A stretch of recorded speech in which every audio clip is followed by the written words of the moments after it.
Greetings viewers, EricTheCarGuy here, standing in front of my air compressor. This is my old 25-gallon Campbell Hausfeld. Served me very well for many years, even before EricTheCarGuy was EricTheCarGuy. I had this guy.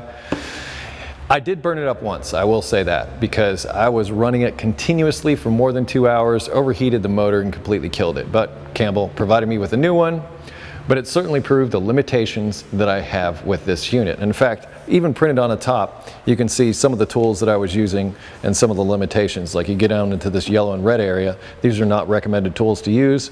And one of them, the cutoff wheel, was what I was using when I burned the thing up, so my fault. So what do we do to solve this problem if I want to use these types of tools in the future? Or say, what if I wanted to get a tire machine down here in the shop? I would need more compressed air, I would need more power, I would need more. I now have it. Behind you is the TS-5 Elite by Bendpak. It's 80 gallons, 5 horsepower motor, cast iron pump. It is the Mac Daddy of air compressors. I am never going to want for air again. Why? Okay, let's tick off a couple of things on the list here. Once again, it's an 80-gallon tank, so there's plenty in reserve inside of this tank. The thing runs on 220, actually runs 208 to 230 volts. Once again, it's a 5 horsepower motor, single phase, 60 hertz. The pump is a 2-stage pump. See on the sides there, it's a 2-stage pump. The shutoff pressure is 175 psi. The turn-on pressure is 145 psi. This whole unit weighs about 800 pounds. I had to have help getting it off the pallet when it arrived. And probably I would say 700 pounds of that 850 is all on top of this line. All the weight is up here, so it's really kind of cumbersome to move around and get into place. But I did get it into place, and it's living comfortably back here in the back of the shop. This guy here, I will not want for air, but it wasn't without some difficulties, so, and I'll tell you about those here. During shipping, the air filter assembly was hanging in a bag on the front here, and I've talked to the people at Bendpak about this, and also I should say that this unit I believe was a prototype. This is like brand new. So what you see with what I have may not reflect what you might purchase. And one of those things would be the fact that this air filter hanging in a bag on the front here sort of did this damage. I don't care. This doesn't affect anything about how this works at all. The other thing was actually hooking the electric up itself. I had an electrician come out and do this, a good friend of mine, to hook this up. And he had some difficulty. We have to run 220 to this unit. He had some difficulty finding a strain relief that would actually fit in this hole. It was very difficult. There was an opening here, but like 3/8 was too small, I think was what it was, and then the other size, 7/8 or whatever, was too big. So we ended up, come down here, coming in from underneath, there's these rubber plugs, and this worked. So this worked fine, it just took a bit to find this. Similar to the lift, his complaint was there isn't a whole lot of room on the inside to do things. There's just enough, I would say. I ended up covering this hole in the top of the electrical box with some tape. I didn't want bugs or dust or anything getting down to the electrical box.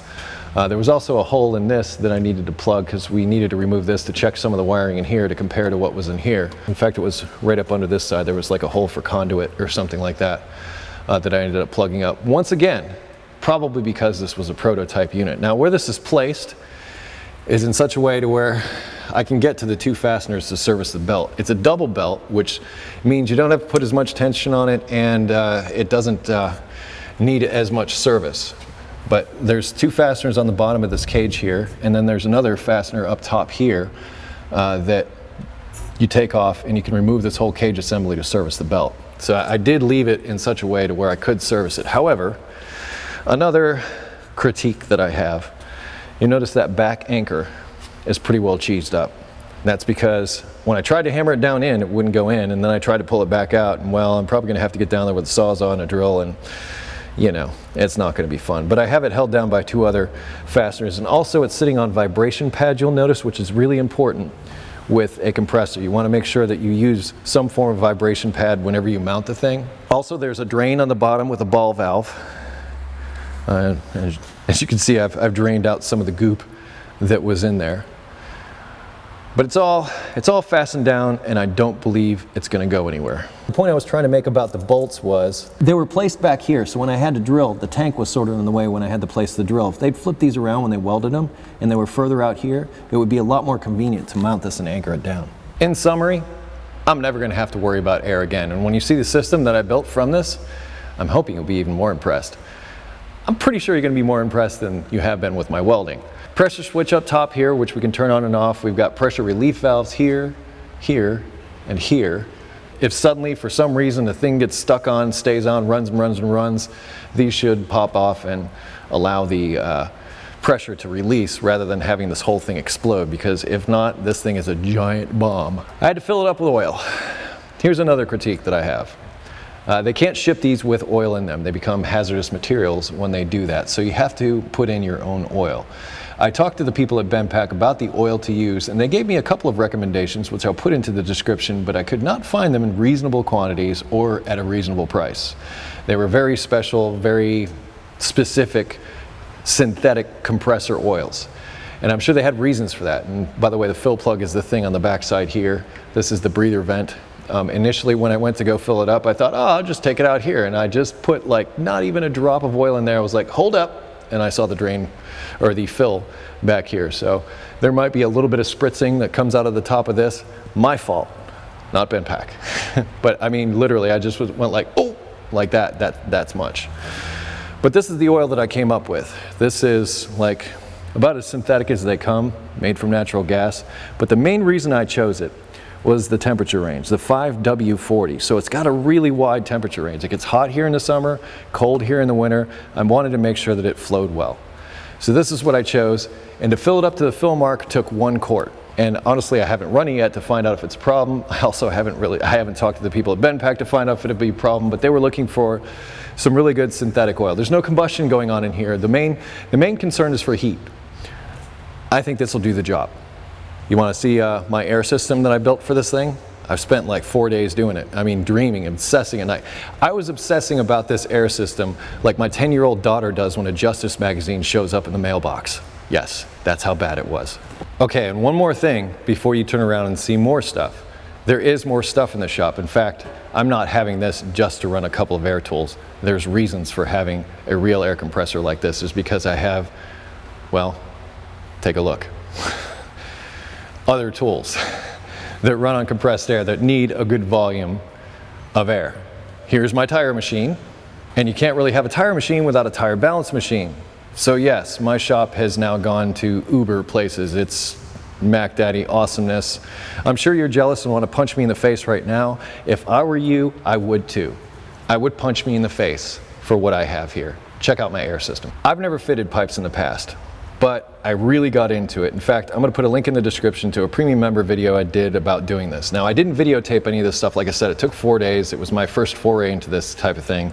Just as an aside, you see this larger opening down here on the compressor? That's like a 1-inch opening. If you want volume on top of volume on top of volume coming out of this thing, you'll come out of here and use the biggest pipe that you can every place all the way up until it terminates. That's like adding another air tank to the whole system. And that's sort of the philosophy that I came to here. Up here is a 1-inch exit, 1-inch ball valve, but as soon as it gets to here, it's stepped down to 3/4. So I have 1 inch from here to here. My regret is I didn't put a union in here that I could disconnect this for service. Okay, fine. I come in with a hacksaw, I cut that off. But the way you build pipes is from like one origin out. Like you have to keep turning it. It's kind of complicated. It's like building a cool puzzle. So I come out of here, I tee off. This goes to the other parts of the shop, but we're going to leave that for a minute here, and we're going to go this way. So we come up here, come over, run along the top, my workbench, and we have this, because this was always meant to go to the other thing supplied by Bendpak, which is our little workstation, which has GFI and all of our electric. Plus it's got the air, and the air is going to come running down through that section to here. Now you might be wondering why I did certain things. And all of this stuff, all of this pipe, everything that I used here with very little exception, including all the ball valves, everything you see was supplied to me by my landlord, who is really cool. He used to own a trucking company, and he had all this pipe and everything left over, so it's all reclaimed. So I've got very, very little out of pocket in all of this.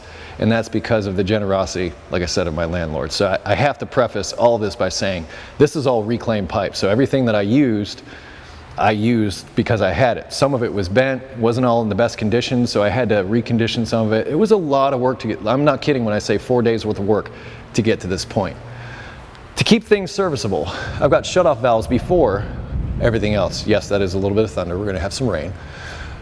I've got shutoff valves here, so if I ever need to service this, this is shut off and it terminates here, which these are awesome. I've got 4 different outlets. It didn't start out this way. All of this actually started out with just an end here and this little leader hose. I just came out of the leader hose and I screwed it into this and I screwed it into that. And I gotta tell you, twisting up that hose to try to get it to screw in and land in a place to where it wasn't all twisted up, not the best option. It really wasn't. So the second thing I thought of, well, I'll just put on the end here a coupler to go into here. So that way I don't have to worry about twisting the hose up in order to screw it down. So I did that and I'm like, okay, that's cool. Well, then I'm like, well, maybe we can take this a little bit farther. And that's when I said, I've got this box here.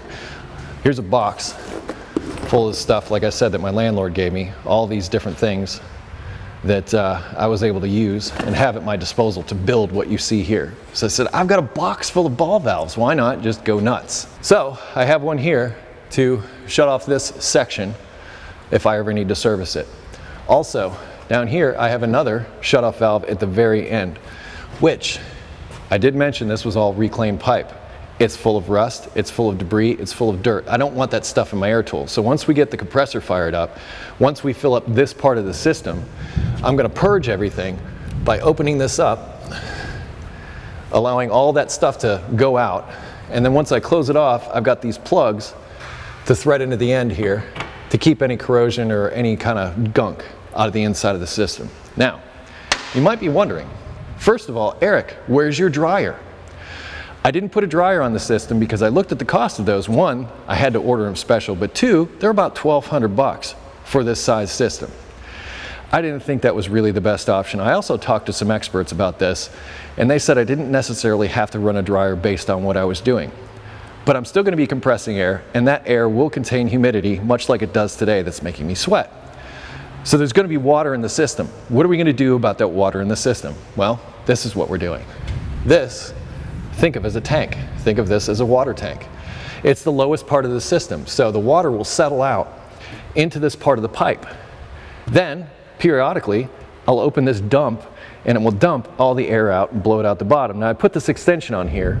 It didn't start out that way. It actually started out further up here to where I had it terminating. And I knew when I opened this valve, I'd have this huge stain on the wall. So to avoid that, I ran these pipes a little bit further down. In fact, these are the pipes that I bought. It'll serve two purposes. It'll help purge the water out, but it'll also blow all this stuff around on my floor and help sort of sweep the floor a little bit at the same time. So I have these as moisture dumps. The other thing I have is I have to worry about regulating pressure. What's coming out of there is 170. So I have 170 PSI all the way up to here. Here's another shutoff valve, by the way. But I can regulate the air to whatever I want. And this is an oiler dryer. So this will take it the rest of the way. So this will regulate my pressure coming out to everything out of this system. This is before the oiler. If I wanted to take some air there, here's another one down here. So I have options, not to mention what I have just above me there. So I've got plenty of options as far as air is concerned. The other thing I did with this leader hose, now that we're on the subject, is I made it so that I can just disconnect this from the system if I ever want to. Let's go look at the rest of it. All right, so here's my setup at the tire machine. And this just comes over and down, not far away from the compressor itself, and was one of the main motivations for getting the compressor. Just like before, I had this leader coming directly out of the pipe, and it just wasn't sufficient. So I put couplers on the end of it, and then actually it went through another evolution into what you see here, where I ended this extension in this cow udder so I could have more air available. But same setup. I've got a ball valve here so I can shut off and service this whole section. And this is my dump. So this one doesn't have as big a space, but just dump right on the floor right there. Originally, I was only going to take things to this point right here because that's all the pipe that I took. Part of the reason for that is because I'd said to my landlord, I've never fitted pipe, I don't know how long it's going to take, I don't know what's involved. I wanted to go all the way to the end of the shop, but I just wasn't sure if I had the time, because it just so happens when I'm shooting this is like the Tuesday before the meetup, so there's a lot going on. I stopped here. I called him up the next day and said, you know what, it's not too bad. Could you bring me the rest of the pipe that you have? And he was kind enough to do just that, and we continued around the shop. And if you're asking yourself, Eric, why the zip ties? Okay, well, if you're trying to thread a pipe that's 20 feet long into something, you need somebody holding the other end. And I didn't always have that. I was working by myself. So those zip ties were very instrumental in making that happen. So we curve, we come along here, and once again, another zip tie holding thing there, which was very helpful. My pipe that he gave me came all the way to here. I needed a little bit more. So I bought another section and brought it out to here. Shutoff valve to service everything from here down, which is one of my favorite parts of the system. Similar to the other side, I have a dump up here that could act as an extension. We can keep going down all the way to the end of the shop if we want, but same drill. I'm gonna open it up, purge all the crap out of the inside of the lines. Came down here, another setup just like this. This was something that I already had. Just like the other side though, one of the fittings wasn't working. I tested all these to make sure they all worked, but they all work now. And then once again, here's my dump. Now, I started right here, but then I thought, okay, if I open the dump, I'm gonna be dumping right on top of a power strip. So why would I send high pressure moisture right into a power strip? That doesn't seem like a good idea to me. So the little bends, and then the extension, just like everywhere else. But these extensions also serve another purpose. If there's ever a problem and I need a piece of pipe as a piece of scrap, I just take this right out of here, and I've got a piece of pipe at the ready. Now, you're saying to yourself, Eric, you've got no air regulation over here. That is true. So I came up with this. This is an air regulator filter assembly. So I can take this and put it anywhere in the shop, set it to whatever pressure I want.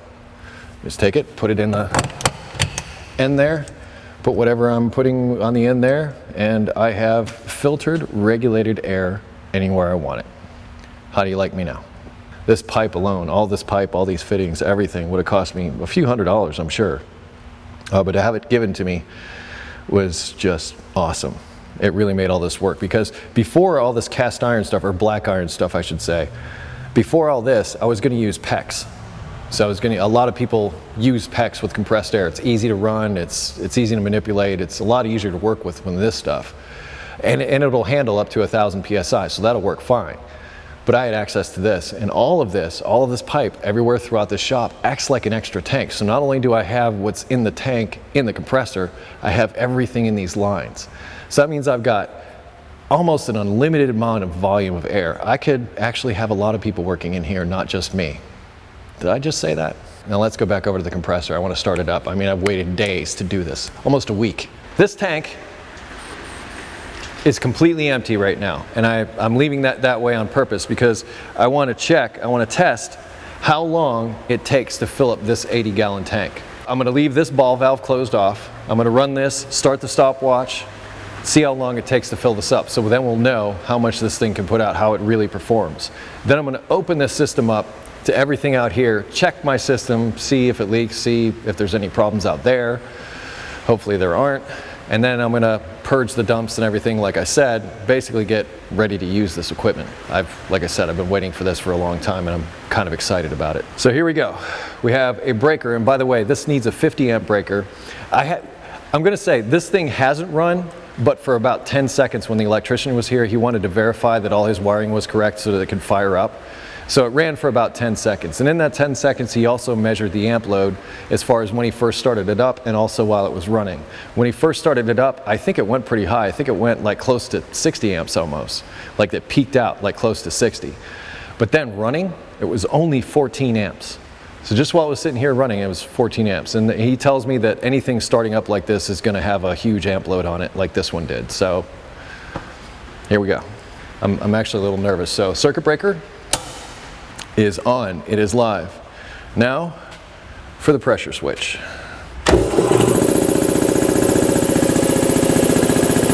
Pretty quiet too.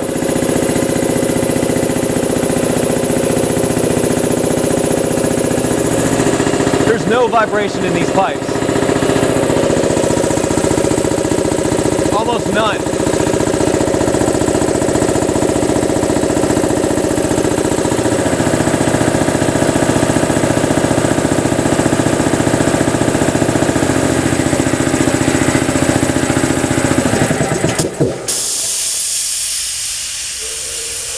Six minutes, 25 seconds to reach 170 PSI, which is the shutoff of this. Not bad. So filled up 80 gallons in about 6.5 minutes. Now comes the part where I'm nervous. Now comes the part where I release the air out of the tank and into my system. All my shutoff valves on everything are closed at the moment, starting with this one. So this will open it up and go out to all the shutoff valves. That one will go over to that section. This one will go almost over to this section. So I wonder if it's going to make a weird noise. I know I keep building up to this, but this has been 4 days to get to this point. Here we go. There is a small leak here. It's actually at the valve. I wonder.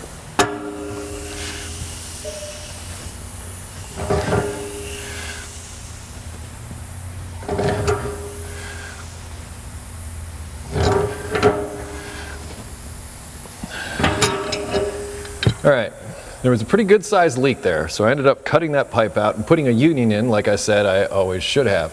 In a way, it brought us closer to perfection, but there are still a few small leaks, and honestly, I think there will be a few small leaks forever and ever. In every shop I've worked in, there's always been some amount of leakage. I'm justifying now, so what? There's a little bit of leakage. Sounds like small leak here.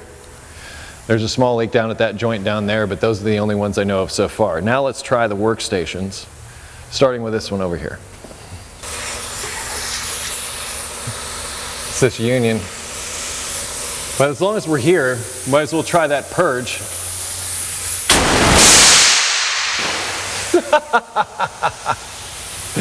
It took a sign right off the wall. And I'm now going to have to hang again. I'm going to go up to 120 here. Why not? Ta-da! All right, let's try this one.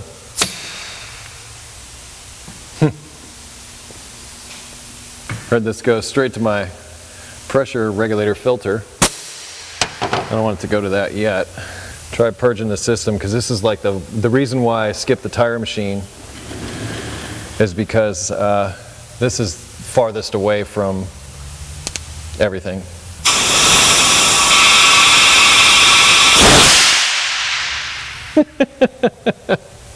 Took the paint right off the floor.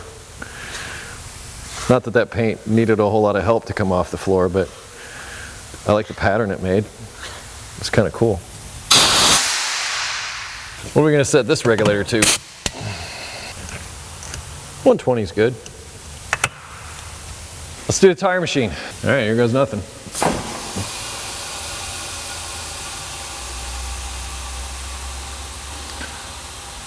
Purge the line first.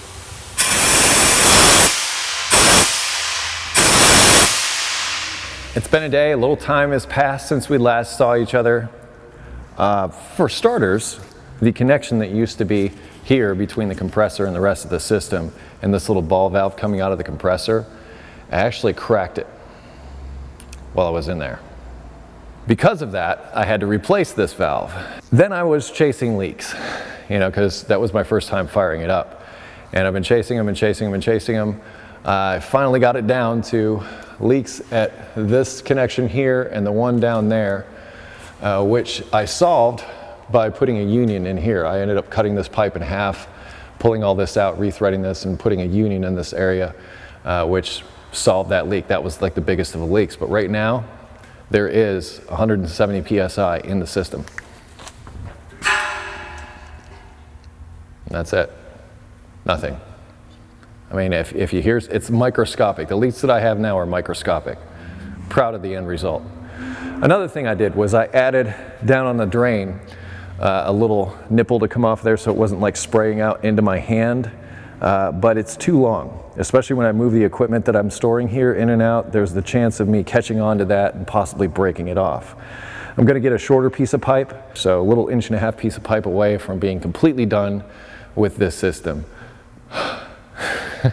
Yeah, it's been a fight. It took about 4 days to build and another day to trace down the leaks and fix those. There's a premium member video on the repair that I did here that talks about threading pipes, that kind of thing. I didn't want to make this too long, but the TS-5 Elite by Bendpak. It's a new compressor that they got coming out. It definitely does its job and then some. It's also quiet and efficient. Only runs 14 amps while it's running. At least it does here. I hope I didn't screw up by using the oil that I used. We'll see. So far, so good. So a wee bit of time has passed. My clothes may look different, newer, whatever. But the system is finally complete. And this is the workstation over at this workbench. I moved the bench grinder over to this corner, but I now have a 50-foot Goodyear hose. This is a 3/8 hose. It says it's good up to 250 working PSI, more than that, whatever. But this will allow me to get all the way down to my oil drum down there when I go to empty out my oil bucket. Also, we have the regulator, if we need that, the regulator / filter assembly that we can just take out and put anywhere in the system. I can even put it here if I like, if I wanted it regulated, because right now this is the full pop, 170 or whatever's in the lines. The pressure turns on at 140 PSI, so it's anywhere between 140 and 170. I've got this regulated to 120, which seems to be a good place for most air tools.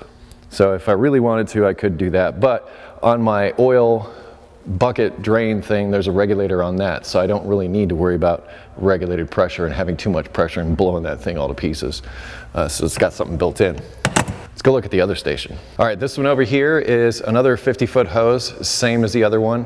I just hooked it up, as you see there, got my fittings and everything all put together. The fittings I got from Harbor Freight, the hoses I got from J&B Tools. I'll put links in the description to this other stuff that came along with things, but this is just a simple hose in the back of the shop. It actually gets almost to the middle of the shop when I need it, but if I ever need to like clean a rim or something like that and I'm right on the tire machine, that's a perfect location to have it.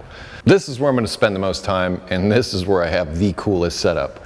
I've got electricity, I've got an air hose just for airing up tires. It's kind of ridiculous. I went a little far. I mean, I had all these connections up here on this that I could use, so I decided to use them. But as I said, this will put air in and let air out. I'm just going to leave this hooked up just for airing up tires. And then the other hose will be for whenever I'm going to need air tools or air for any number of other things. Here's the final setup: ketchup and mustard and a little bit of electricity. Lastly, this was kind of a pain, but I did end up replacing that anchor over on that side. I had to cut the top of it off, actually used compressed air from the compressor in my whiz wheel to cut it off, and then went back in and drilled the rest of it out. It has now been replaced and is secured to the floor on the vibration pad. Also, at the bottom of the compressor, we have, I didn't like how far out this was sticking in the past. It was, if I would have come by with a tool or something and bumped this, it would have caused a problem. So I just got, it's a little 1/4 inch nipple and a 1/4 inch 90 degree here that I put on. And I did this because whenever I would open this, what it would do is it would spray directly on my hand, but now it'll at least be directed toward the floor. So whenever I need to drain it, in fact, I can do that now.